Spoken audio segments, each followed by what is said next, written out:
I checked my phone during my lunch break and saw the alert. Account balance, $0. 00.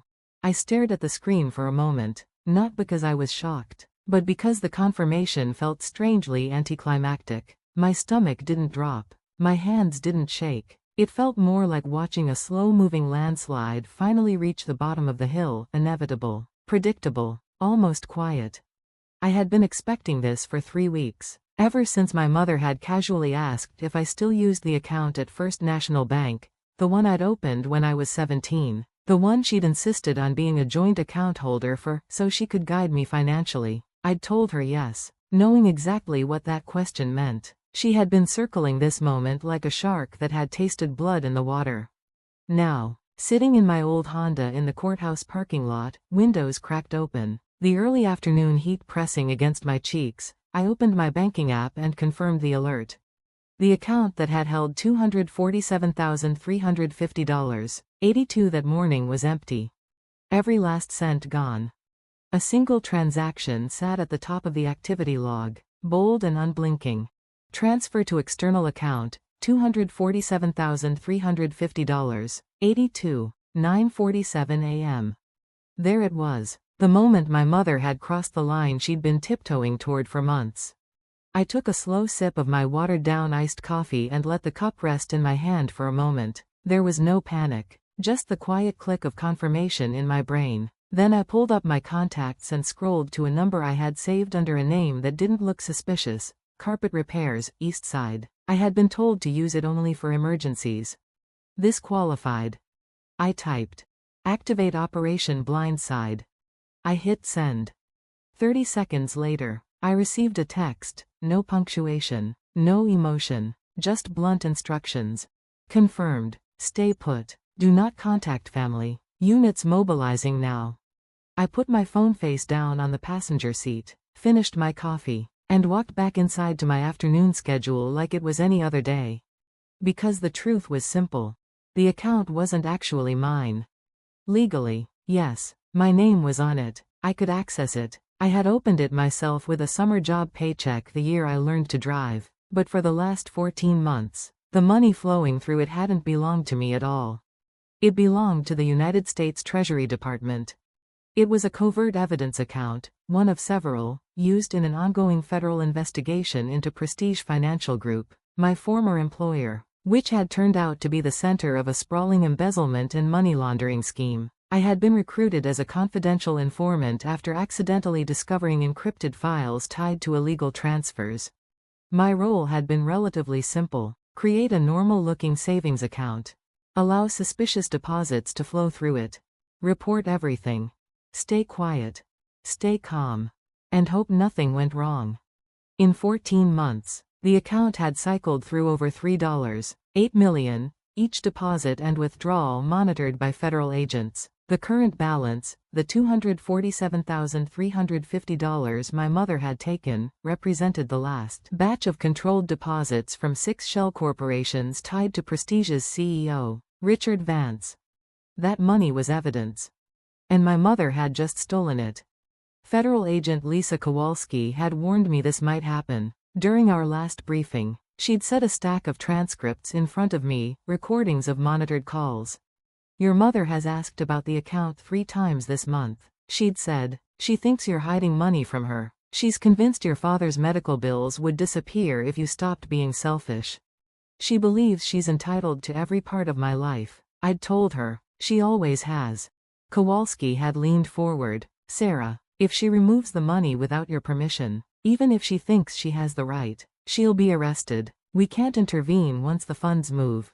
I had nodded. I know. She hesitated. Are you ready for that possibility? I'm prepared, I'd said. But the truth was complicated. Prepared didn't mean ready. Prepared didn't mean numb.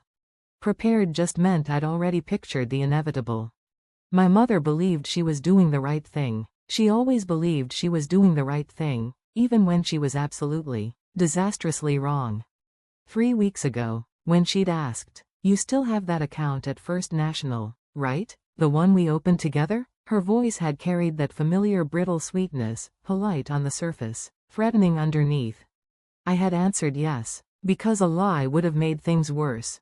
Now she had emptied the account and set off consequences she couldn't even begin to imagine. At 2:47 p.m., my phone vibrated. Agent Kowalski. I stepped into a storage room to answer. Your mother transferred the full balance to an account in your father's name at Community Credit Union, she reported. She then withdrew $50,000 in cash and wrote multiple checks totaling around $80,000. The rest, $117,350, is still sitting in your father's account. So she split the funds. Yes, and she distributed some immediately. Your father used a portion to pay medical bills. Your sister Rachel received a check for $25,000. Of course she did, I said quietly.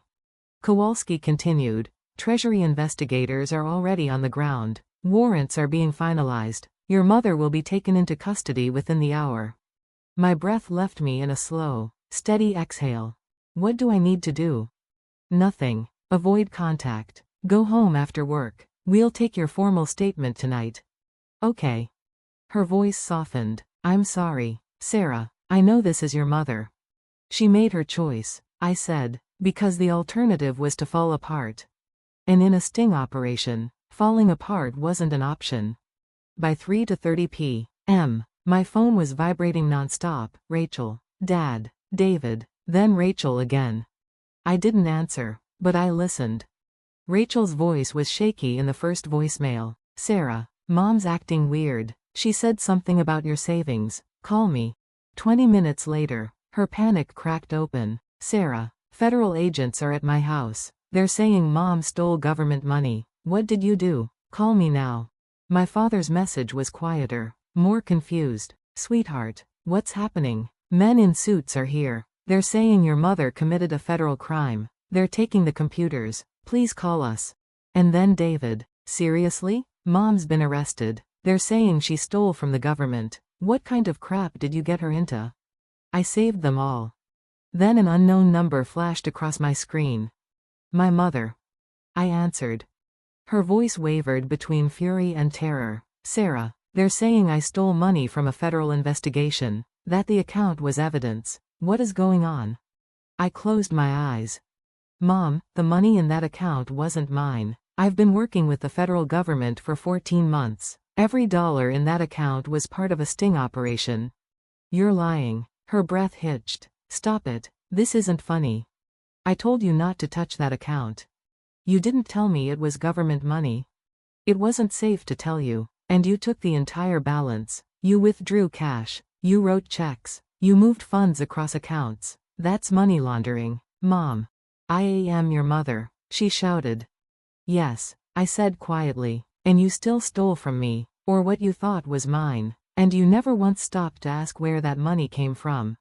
I was trying to help the family, she whispered. No, you were trying to control me, as usual. Silence. Then, small and trembling, Sarah, please fix this. I can't. This isn't my case to dismiss. It's federal. My voice didn't crack, not even once. I'm hanging up now. Don't contact me again. I ended the call.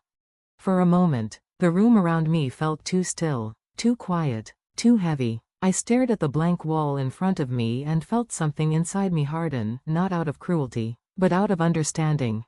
My mother was going to prison. And this time, it wasn't because of anything I did wrong.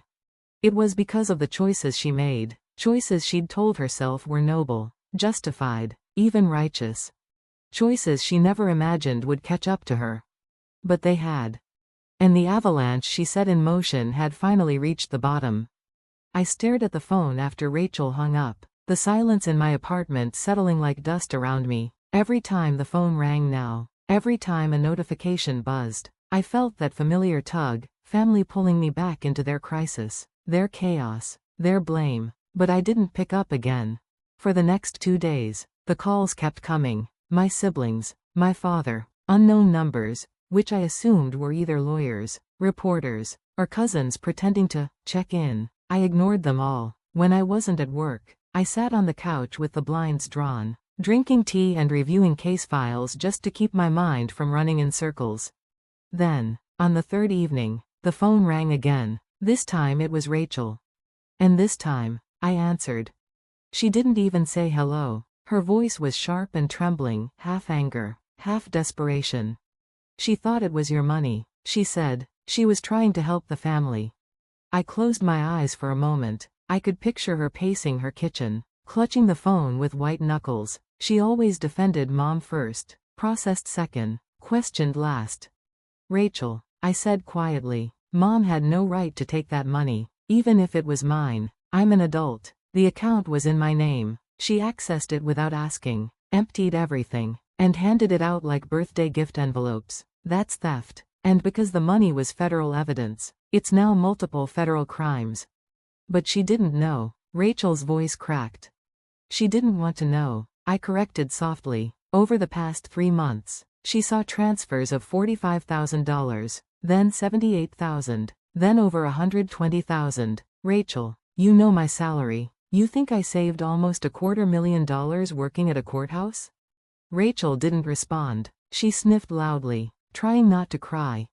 Mom saw money she thought she could control. I continued. She didn't ask questions because she didn't want the answers. Rachel finally broke. Dad used the money for his medical bills, she said, sobbing. He already went to the pharmacy. He bought insulin. They're saying he has to pay it back. He can't afford to keep doing that. He's scared he won't survive the month. The government will work out a payment plan, I explained, keeping my voice calm even as I felt my throat tighten. A payment plan? She repeated, her voice rising. Sir, he needs insulin. This isn't some bill he can put on a schedule. This is life or death. He needs insulin, I agreed, but not with stolen money. Rachel, it wasn't his money to use. She took a shaky breath. You could have warned us, she whispered. You could have told Mom not to touch that account. I did warn her, I said, a little sharper than intended. Multiple times, I told her the account was off limits. She didn't care. Rachel shot back. She thought you were hoarding money while Dad was suffering. Dad has insurance, I reminded her. His co-pays aren't great, but they are manageable. Mom wasn't angry about Dad's health. She was angry that I wasn't handing her cash on demand. This wasn't about helping him. It was about control. I heard the shift in Rachel's breathing, the moment frustration curdled into bitterness. You're really going to let her go to prison? She whispered. I'm not letting her do anything, I said. Mom made her choices. Now she's dealing with the consequences. There was a long pause. I hope you can live with yourself, she said, and then she hung up. 3 days later, the story hit the evening news. I was eating leftover pasta when the headline flashed across the TV. Local woman arrested for stealing from federal investigation. My fork froze midway to my mouth. My mother's mugshot filled the screen, wide, fearful eyes, mouth tight, hair slightly disheveled, the kind of picture no one imagines will ever represent them to the world. The reporter spoke with maddening calm. 62-year-old Elizabeth Chin is accused of stealing over $240,000 from what she believed was her daughter's savings account. Prosecutors say the account was actually part of a federal money laundering sting. A legal expert explained how joint accounts with former minors don't give parents free access. Then they listed the charges: theft of federal property, obstruction of justice, money laundering. The comments online were exactly what I expected, half sympathy, half outrage, all noise. I turned off the TV. I couldn't watch it again. A week later, my brother David showed up at my apartment. I saw his shape through the peephole, slumped shoulders, hands stuffed into his jacket pockets. Sarah, he said, knocking again. I know you're in there. I kept my forehead pressed to the door. Go away, David. Just talk to me for 5 minutes, please. I opened the door but left the chain in place. He looked exhausted, and guilty, and angry, always angry. What? I asked. Mom's bail got reduced to $100,000, he said. We're trying to get enough for a bondsman. Can you help? No, I said, without hesitation. His jaw clenched. She's our mother. She's a federal criminal. Because of you, he snapped. You were working with the feds and didn't tell anyone. You let her walk into a trap.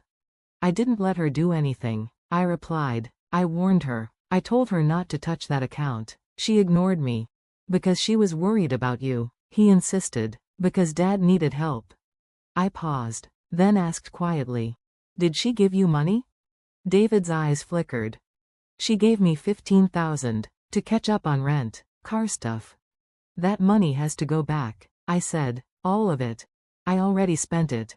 Then you owe it, I said. The Treasury Department is setting up repayment plans for everyone who accepted funds. I can't afford that, he snapped. I'm barely making rent. Because you're gambling again, I said softly. Mom enabling you doesn't help you. Taking stolen money definitely doesn't. His face reddened, embarrassed and furious. You're acting like you're better than us.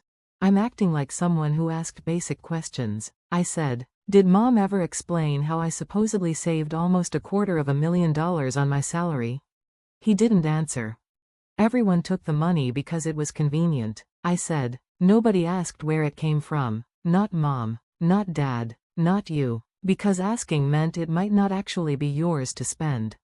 Stop, he whispered. Just stop. It's the truth, I said. He stepped back, wiped his face, and left without another word. The Treasury Department worked fast. They tracked every dollar, seized the accounts, froze the checks, filed liens, and documented every transfer. I watched the totals add up, what was recovered, what was spent, what had to be repaid. The numbers were cold, but the consequences were colder. When my mother refused the plea deal, 10 years in federal prison, full restitution, plus investigative costs, Agent Kowalski called me. She wants to go to trial, Kowalski said. It's risky. Her attorney thinks a jury might sympathize, but the evidence is strong, very strong. I rubbed my forehead. Has she tried to contact me? Repeatedly, she said. Letters, calls, messages through family. We advise you not to respond. I know, I whispered. I won't.